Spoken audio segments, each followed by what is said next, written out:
कुपोषण एक ऐसा चक्र है जिसके चंगुल में बच्चे अपनी मां के गर्भ में ही फंस जाते हैं। उनके जीवन की नियति दुनिया में जन्म लेने के पहले ही तय हो जाती है। यह नियति लिखी जाती है गरीबी और भूखमरी की स्याही से।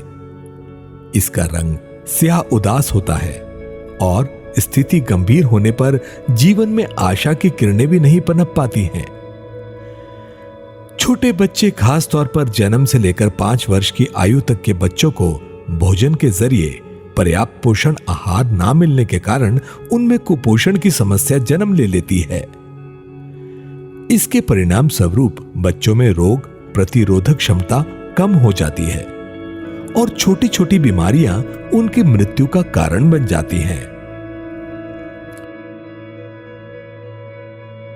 बच्चे दुनिया के सबसे मूल्यवान संसाधन हैं और भविष्य के लिए सबसे अच्छी उम्मीद भी। भारत में हर साल लाखों बच्चों की मृत्यु कुपोषण के कारण होती है।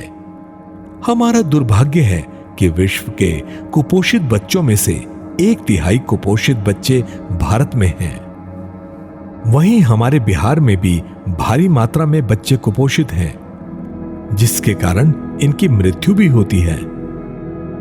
हमारा बच्चा बीमार था, हम गए अस्पताल हॉस्पिटल में तो डॉक्टर बोला कि पोषण की कमी है तो बच्चा मर गया तो अब दूसरा बच्चा का फिर भी बीमार है।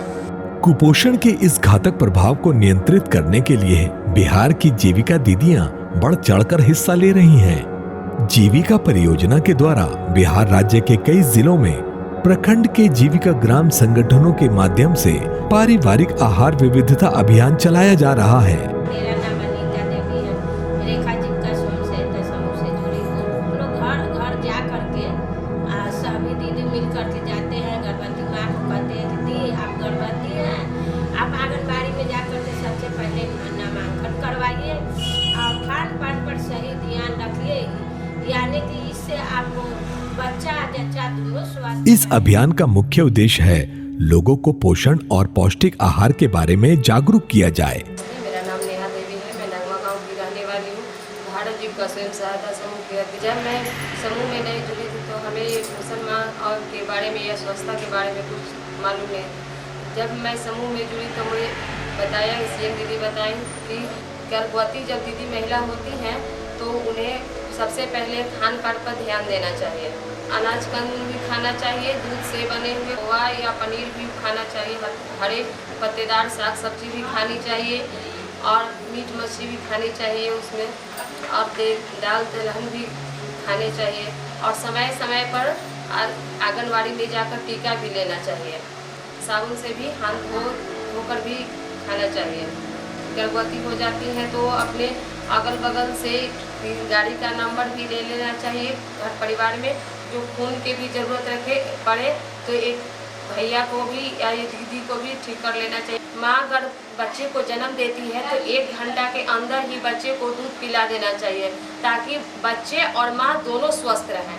वो बच्चे जब दूध पीते हैं तो पीला दूध पीते हैं तो बच्चे को समझे कि एक तरह का एक टीका ही हुआ, और माँ का भी स्तनपान कर देना चाहिए कि वो कैंसर जैसा बीमारी से भी वो माँ स्वस्थ हो जाती है। वैसे तो हर आयु की स्त्री और पुरुष को पौष्टिक आहार की जरूरत होती है। वहीं पौष्टिक आहार की कमी की वजह से बच्चों का मानसिक और शारीरिक विकास नहीं हो पाता है। इसलिए हर व्यक्ति को इसके प्रति जागरूक होना चाहिए।